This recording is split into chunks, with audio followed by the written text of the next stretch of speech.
Então, Apocalipse 4:11 diz: Tu és digno, Senhor e Deus nosso, de receber a glória, a honra e o poder, porque todas as coisas tu criaste. Sim, por causa da tua vontade vieram a existir e foram criadas. Percebam, por causa da tua vontade vieram a existir e foram criadas. Recapitulando os nossos 3 estudos. No primeiro estudo nós aprendemos que nós fomos criadas por Ele e para Ele. Com que propósito? Refletir a sua glória. No estudo 2, nós aprendemos que nós temos um Deus ilimitado, mas que nós somos limitadas e precisamos reconhecer essas limitações sob pena de não usufruirmos de todas as bênçãos que esse Deus ilimitado tem dispensado sobre as nossas vidas. No estudo 3, nós aprendemos que nós não conseguimos conhecer Deus por completo, mas nós conhecemos o suficiente para que Ele nos alcance através da salvação em Jesus e também para que nós possamos crescer em santificação à medida que nós vamos avançando na nossa caminhada aqui como peregrinos. E hoje nós vamos estudar o atributo autoexistente, ou seja, o Deus de infinita criatividade, que existe pura e simplesmente, e que criou todas as coisas, e que continua criando. E a própria palavra de Deus, ela não se preocupa em explicar a existência de Deus. Gênesis 1:1, o primeiro versículo diz: No princípio, criou Deus os céus e a terra, pelo poder da sua palavra. Então, já parte nos informando que ele criou os céus e a terra. Gênesis 1:1. Então, Deus é a origem de absolutamente tudo e da vida. Se nós formos para Êxodo 3, de 14 a 15, nós vamos ver como Deus se apresenta. No versículo 14, disse Deus a Moisés: Eu sou o que sou. Disse mais: Assim dirás aos filhos de Israel: Eu sou, me enviou a vós outros. E disse Deus ainda mais a Moisés: Assim dirás aos filhos de Israel: O Senhor, o Deus de vossos pais, o Deus de Abraão, o Deus de Isaque e o Deus de Jacó, me enviou a vós outros. Este é o meu nome eternamente, e assim serei lembrado de geração em geração. Com que nome Deus se apresenta? Eu sou. Em Isaías 44:6, diz o seguinte: Assim diz o Senhor, o Rei de Israel, seu Redentor, o Senhor dos Exércitos: Eu sou o primeiro e eu sou o último, e além de mim não há Deus. E Apocalipse 1:8, Eu sou o Alfa e o Ômega, diz o Senhor, aquele que é, que era e que há de vir, o Todo-Poderoso. Então, de toda a palavra de Deus, nós não temos dúvida de que ele é autoexistente. Ele não tem origem, ele sempre existiu.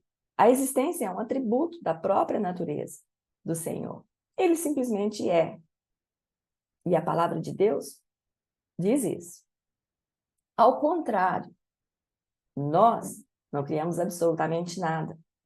Nós apenas rearranjamos, reorganizamos algumas coisas que vão gerar uma outra forma, um outro conteúdo, mas nós não temos essa capacidade de criar algo, ao contrário do nosso Deus.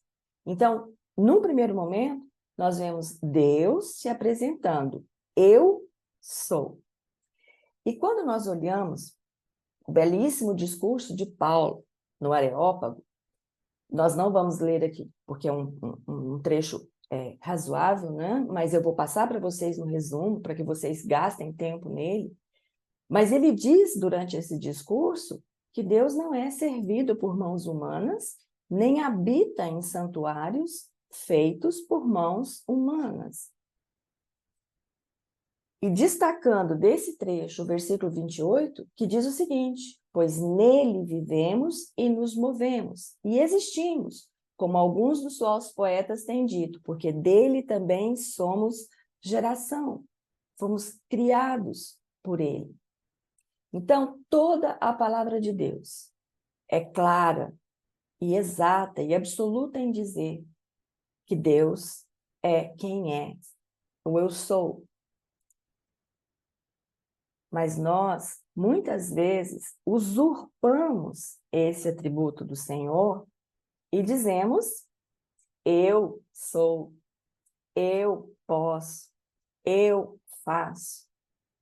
É certo que nós fomos criadas à imagem e semelhança de Deus, e nós já aprendemos isso lá no primeiro estudo.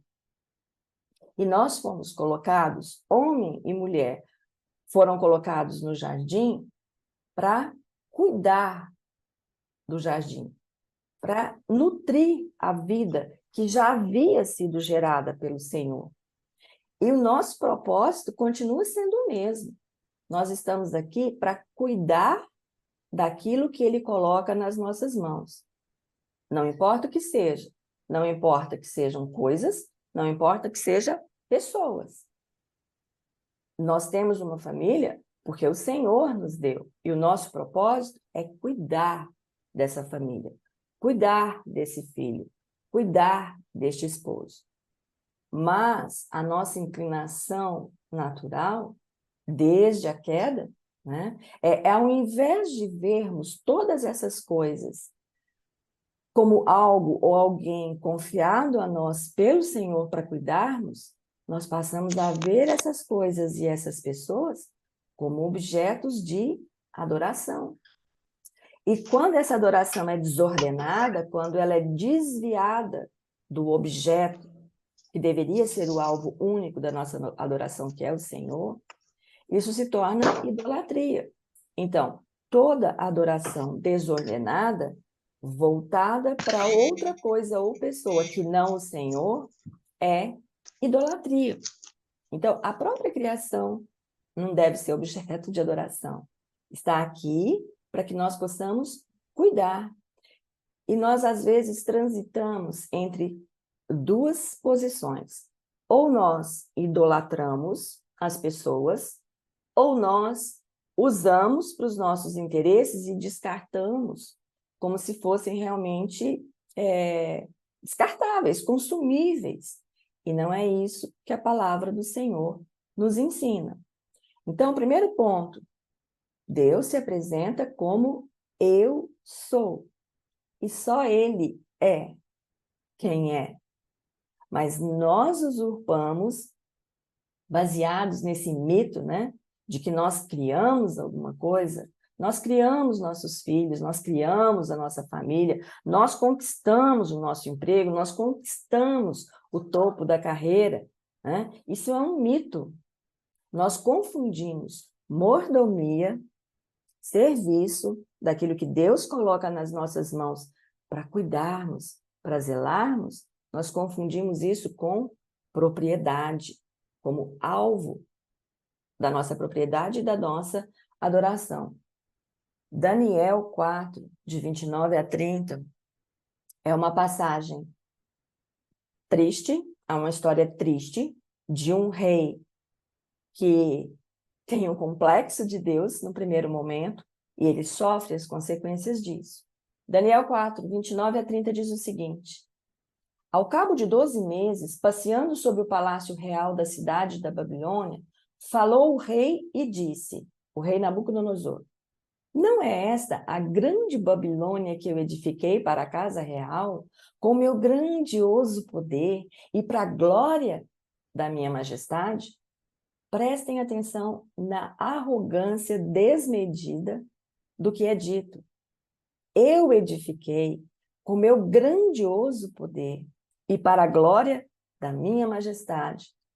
E esse rei, ao expor esse complexo de Deus, né, ele sofre as consequências. Porque ele certamente construiu algo, não é? Mas ele construiu pela vontade do Criador e com a permissão dele. E muitas vezes, minhas irmãs, nós não agimos de forma diferente desse rei. Muitas vezes nós falamos com essa mesma arrogância acerca do que Deus coloca nas nossas mãos para cuidarmos. Não para ser objeto da nossa adoração, nem ser alvo desse tipo de colocação, de que nós é que fizemos, nós é que construímos, nós é que alcançamos. Certamente, nós construímos algumas coisas, mas construímos com a permissão do Senhor e através da graça dele sendo derramada nas nossas vidas. Vamos continuar nesse texto para ver o que aconteceu, de 31 a 37. Falava ainda o rei essas manifestações, né? Eu fiz, eu construí para minha glória. Falava ainda o rei quando desceu uma voz do céu. A ti se diz, ó rei Nabucodonosor, já passou de ti o reino. Serás expulso de entre os homens, e a tua morada será com os animais do campo. E far-te-ão comer ervas como os bois, e passar-se-ão 7 tempos por cima de ti, até que aprendas que o Altíssimo tem domínio sobre o reino dos homens e o dá a quem ele quer. No mesmo instante, se cumpriu a palavra sobre Nabucodonosor, e foi expulso de entre os homens, e passou a comer erva como os bois. O seu corpo foi molhado do orvalho do céu, até que lhe cresceram os cabelos como as penas da águia e as suas unhas como as das aves. Mas vejam o que aconteceu. Mas ao fim daqueles dias, eu, Nabucodonosor, levantei os olhos ao céu, tornou-me a vir o entendimento, e eu bendisse o Altíssimo, e o louvei, e glorifiquei ao que vive para sempre, cujo domínio é sempre eterno, e cujo reino é de geração em geração. Todos os moradores da terra são por ele reputados em nada, e segundo a sua vontade, ele opera com o exército do céu e os moradores da terra. Não há quem lhe possa deter a mão, nem lhe dizer, que fazes? Tão logo me tornou a vir o entendimento, continua dizendo Nabucodonosor, também para a dignidade do meu reino, tornou-me a vir a minha majestade e o meu resplendor. Buscaram-me os meus conselheiros e os meus grandes. Fui restabelecido no meu reino, e a mim se me ajuntou extraordinária grandeza. Agora, pois, eu, Nabucodonosor, louvo, exalto e glorifico ao Rei do céu, porque todas as suas obras são verdadeiras, e os seus caminhos justos, e pode humilhar aos que andam na soberba. Pode parecer, né, que ao remover o poder e a autoridade do rei, Deus o estava punindo, mas de maneira alguma. Deus estava ensinando, Deus estava revelando para ele a insanidade que é pensarmos que somos o próprio Deus. E vejam que continua sendo repetido o mesmo gesto lá do Éden, porque quando Eva estendeu a mão para aquele fruto, na realidade ela estava aspirando ao divino. Lembram disso lá no primeiro estudo? Ela quis ser como Deus. Não é? Da mesma forma como Nabucodonosor olhou para o espelho e achou que toda aquela majestade era fruto e obra dele próprio. Foi preciso ele passar por essa situação para que ele pudesse se lembrar de que, se ele tinha feito algo, era graças a Deus que havia concedido isso para ele. E nós fazemos isso também. Às vezes, nós temos que pedir muito ao Senhor que nos dê sabedoria, que sonde o nosso coração. Lembram do último estudo? Que existem faltas que nos são ocultas. Às vezes a gente faz isso de uma forma tão natural. Nós fazemos isso com as nossas famílias, não é? Nós dizemos, olha, a família que eu construí. Nós construímos? Construímos. Mas construímos pela graça do Senhor. Percebem? É muito sutil esse tipo de atitude da nossa parte, essa soberba. Não. E nós precisamos cuidar para que isso não aconteça. Nós fazemos isso com os nossos trabalhos, né? De achar que nós conquistamos pela força do nosso braço. a gente vai à luta, a gente estuda para conseguir passar num concurso, ou obter algum emprego que a gente deseja, mas a gente consegue fazer isso, a gente consegue estudar, consegue obter a vitória, porque Deus nos permite. É Deus quem faz. Nós fazemos isso com os nossos relacionamentos também. Então, não importa qual seja o âmbito, se é o trabalho, se é o relacionamento, se é a família, se é o ministério, nós precisamos compreender que onde quer que Deus nos coloca, Ele nos chama para cuidarmos, para administrarmos da melhor forma possível aquilo que Ele confiou nas nossas mãos. Lembram lá da parábola dos talentos? Pena que nosso tempo é limitado, não é? Porque esse texto de Nabucodonosor, ele pode ser estudado, nós podemos meditar, e eu desafio as irmãs que depois eu vou passar para vocês o resumo com a passagem, debrucem sobre esse texto. Ele ensina muito ao nosso coração de como nós podemos nos guardar dessa soberba. 1 Coríntios 15:10 nos diz: mas pela graça de Deus sou o que sou, e a sua graça que me foi concedida não se tornou vã. Antes, trabalhei muito mais do que todos eles. Todavia, não eu, mas a graça de Deus comigo. Esse versículo, ele precisa ser relembrado a cada instante. Deus é quem Ele é. Ele pode dizer, eu sou. Mas nós, minhas irmãs, nós podemos dizer, eu sou? Nós podemos dizer, eu sou o que sou pela graça de Deus. Jamais eu posso dizer, eu sou o que sou. Não, eu sou o que sou pela graça de Deus. Nós não podemos cair nessa ilusão, nesse mito de que nós podemos alguma coisa. E creiam, quando nós reconhecemos isso, a graça de Deus, ela transborda nas nossas vidas. E realmente, Deus faz muito mais através de nós, porque é a graça dele sendo derramada. Então, quando nós reconhecemos que nós somos o que somos, pela graça de Deus, conforme nos alerta a sua palavra, conforme nos ensina a sua palavra, quando nós reconhecemos que somente Deus cria e continua criando, nós vamos perceber que o nosso valor está na nossa origem. O nosso valor está em quem nos criou. E Ele nos criou para cuidarmos. Ele nos criou para refletirmos a glória dele. Então, quando nós temos esses rompantes de arrogância, de dizer que nós fazemos, nós acontecemos, nós não estamos refletindo a glória de Deus, porque nós não estamos fazendo da forma com que Ele nos projetou, e nós não estamos cumprindo o propósito para o qual Ele nos criou. Salmo 139:14. Levanta os nossos olhos do espelho em direção ao nosso Criador, dizendo o seguinte: graças te dou, visto que por modo assombrosamente maravilhoso me formaste, e as tuas obras são admiráveis, e a minha alma o sabe muito bem. Lembram que eu disse que era muito importante que vocês participassem de todos os estudos? Não por minha causa, mas por causa dessa sequência que nós estamos vendo. Começando lá da nossa origem. E percebam que nós estamos estudando quem é Deus, estamos estudando quem nós não somos, mas estamos estudando quem nós somos e o que Deus faz através de nós.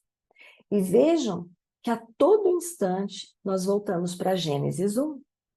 A todo instante nós temos que ser lembradas que nós fomos criadas por esse Deus, com um propósito definido, que é refletir a glória dele. Mas para refletir essa glória, para cumprirmos esse propósito, nós temos que o tempo todo sendo relembradas, né, de que nós fomos criadas por ele e de quem ele é. Vejam que nós já estamos no terceiro atributo, né? Nós vimos que Deus é infinito, Ele não tem limites, Ele é ilimitado, mas nós somos limitadas, mas nossa suficiência vem dEle.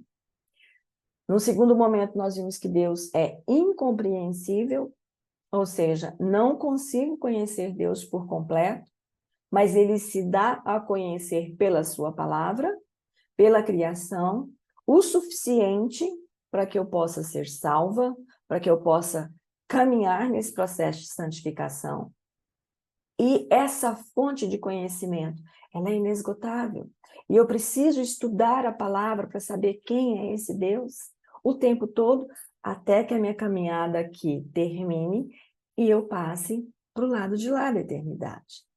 E hoje, nós estamos vendo que Deus é autoexistente. Ele é o eu sou. Mas eu não posso dizer que eu sou. Eu posso dizer, e você pode dizer, que você é o que é pela graça de Deus. Eu sou o que sou pela graça de Deus. E o mais importante é que, lembram que o primeiro versículo mostra que Deus criou pelo poder da sua palavra. E esta palavra continua declarando vida. Deus continua sendo o Criador de todas as coisas. Quando a nossa esperança se vai, quando eu não tenho mais esperança, Deus é capaz de criar esperança no meu coração. Quando o nosso relacionamento está quebrado, quando eu não consigo mais nem criar o relacionamento, nem restaurar o relacionamento, esse mesmo Deus, ele é capaz de criar os vínculos novamente, de restaurar os relacionamentos. Nós precisamos nos lembrar a todo instante que Deus criou do nada.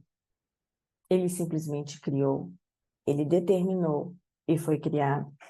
Então, se a minha esperança se foi do nada, ele pode me trazer esperança. Se os meus relacionamentos se foram do nada, da ausência desses relacionamentos, ele tem o poder de criar novamente relacionamentos, restaurando o que precisa ser restaurado. Ele pode restaurar um relacionamento destruído ou uma situação sem saída. Ele pode. Ou simplesmente ele pode restaurar a minha esperança em meio a tudo isso. Lembram que nós falamos no estudo passado? Às vezes, a situação não é retirada. E Deus, na sua soberania, que é um outro atributo que nós vamos estudar mais para frente, ele sabe por que aquela situação não pode ser retirada de nós. Mas certamente, ele vai criar esperança no meu coração para que eu possa passar por esta situação. Gênesis 1, de 1 a 4, diz o seguinte: no princípio era o Verbo, e o Verbo estava com Deus, e o Verbo era Deus, se referindo a Jesus. Ele estava no princípio com Deus. Todas as coisas foram feitas por intermédio dele, e sem ele, nada do que foi feito se fez. A vida estava nele, e a vida era a luz dos homens. Então Jesus estava lá, na criação. E veja que de um coração pecaminoso, de um coração caído, se alguém está em Cristo, é nova criatura. Vejam, as coisas antigas já se passaram, eis que se fizeram novas. Olha a criatividade infinita do Senhor sendo manifesta. Então, é maravilhoso nós podermos ver que, a despeito de nós não termos essa criatividade, né, de ser realmente um engano da nossa parte, pensar que nós podemos criar alguma coisa, nós podemos, no máximo, reorganizar, rearranjar, e ainda assim, pela graça do Senhor, que nos chamou para fazer parte disso.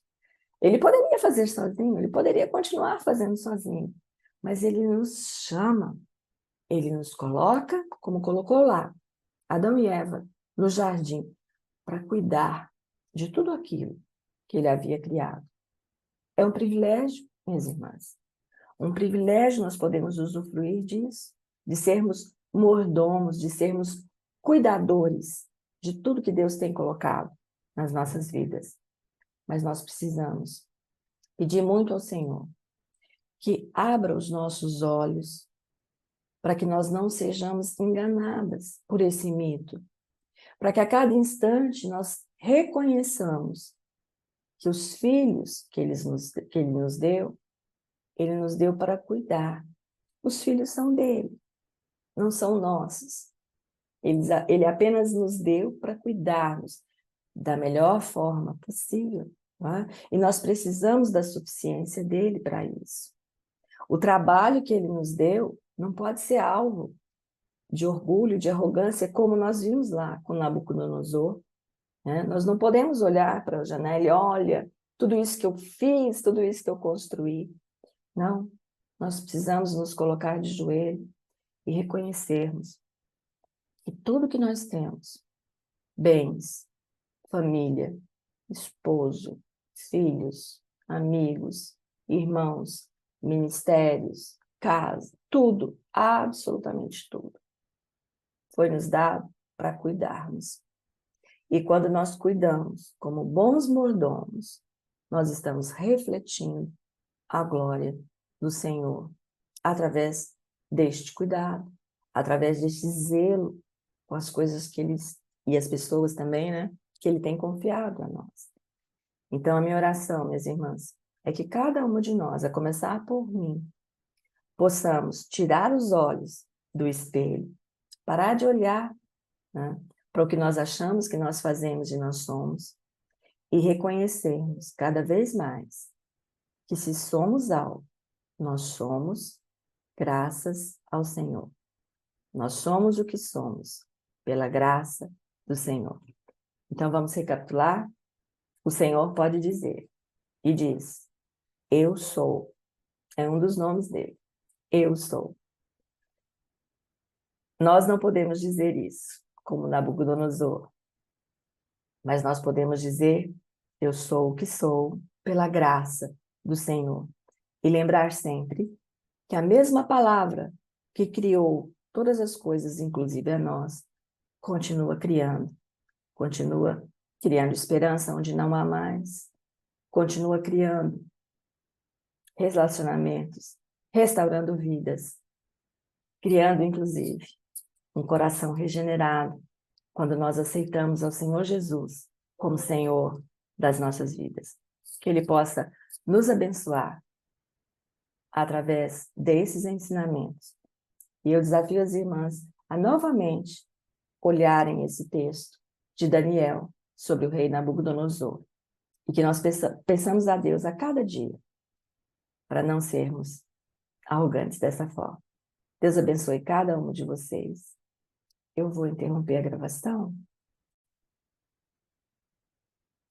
Então, Apocalipse 4:11 diz, Tu és digno, Senhor e Deus nosso, de receber a glória, a honra e o poder, porque todas as coisas Tu criaste. Sim, por causa da Tua vontade, vieram a existir e foram criadas. Percebam, por causa da Tua vontade, vieram a existir e foram criadas. Recapitulando os nossos 3 estudos. No primeiro estudo nós aprendemos que nós fomos criadas por Ele e para Ele. Com que propósito? Refletir a sua glória. No estudo 2, nós aprendemos que nós temos um Deus ilimitado, mas que nós somos limitadas e precisamos reconhecer essas limitações sob pena de não usufruirmos de todas as bênçãos que esse Deus ilimitado tem dispensado sobre as nossas vidas. No estudo 3, nós aprendemos que nós não conseguimos conhecer Deus por completo, mas nós conhecemos o suficiente para que Ele nos alcance através da salvação em Jesus e também para que nós possamos crescer em santificação à medida que nós vamos avançando na nossa caminhada aqui como peregrinos. E hoje nós vamos estudar o atributo autoexistente, ou seja, o Deus de infinita criatividade, que existe pura e simplesmente, e que criou todas as coisas, e que continua criando.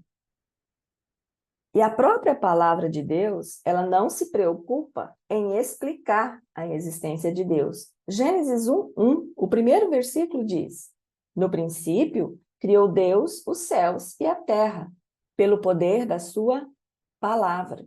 Então, já parte nos informando que ele criou os céus e a terra. Gênesis 1:1. Então, Deus é a origem de absolutamente tudo e da vida. Se nós formos para Êxodo 3, de 14 a 15, nós vamos ver como Deus se apresenta. No versículo 14, disse Deus a Moisés: eu sou o que sou. Disse mais: assim dirás aos filhos de Israel: eu sou, me enviou a vós outros. E disse Deus ainda mais a Moisés: assim dirás aos filhos de Israel: o Senhor, o Deus de vossos pais, o Deus de Abraão, o Deus de Isaque e o Deus de Jacó, me enviou a vós outros. Este é o meu nome eternamente, e assim serei lembrado de geração em geração. Com que nome Deus se apresenta? Eu sou. Em Isaías 44:6, diz o seguinte: assim diz o Senhor, o Rei de Israel, seu Redentor, o Senhor dos Exércitos: eu sou o primeiro e eu sou o último, e além de mim não há Deus. E Apocalipse 1:8, eu sou o Alfa e o Ômega, diz o Senhor, aquele que é, que era e que há de vir, o Todo-Poderoso. Então, de toda a palavra de Deus, nós não temos dúvida de que ele é autoexistente. Ele não tem origem, ele sempre existiu. A existência é um atributo da própria natureza do Senhor. Ele simplesmente é. E a palavra de Deus diz isso. Ao contrário, nós não criamos absolutamente nada. Nós apenas rearranjamos, reorganizamos algumas coisas que vão gerar uma outra forma, um outro conteúdo, mas nós não temos essa capacidade de criar algo, ao contrário do nosso Deus. Então, num primeiro momento, nós vemos Deus se apresentando: eu sou. E quando nós olhamos o belíssimo discurso de Paulo no Areópago, nós não vamos ler aqui, porque é um trecho razoável, né? Mas eu vou passar para vocês no resumo, para que vocês gastem tempo nele. Mas ele diz durante esse discurso que Deus não é servido por mãos humanas, nem habita em santuários feitos por mãos humanas. E destacando desse trecho o versículo 28, que diz o seguinte: pois nele vivemos e nos movemos, e existimos, como alguns dos seus poetas têm dito, porque dele também somos geração, fomos criados por ele. Então, toda a palavra de Deus é clara e exata e absoluta em dizer que Deus é quem é, o eu sou. Mas nós, muitas vezes, usurpamos esse atributo do Senhor e dizemos: eu sou, eu posso, eu faço. É certo que nós fomos criadas à imagem e semelhança de Deus, e nós já aprendemos isso lá no primeiro estudo. E nós fomos colocados, homem e mulher, foram colocados no jardim para cuidar do jardim, para nutrir a vida que já havia sido gerada pelo Senhor. E o nosso propósito continua sendo o mesmo. Nós estamos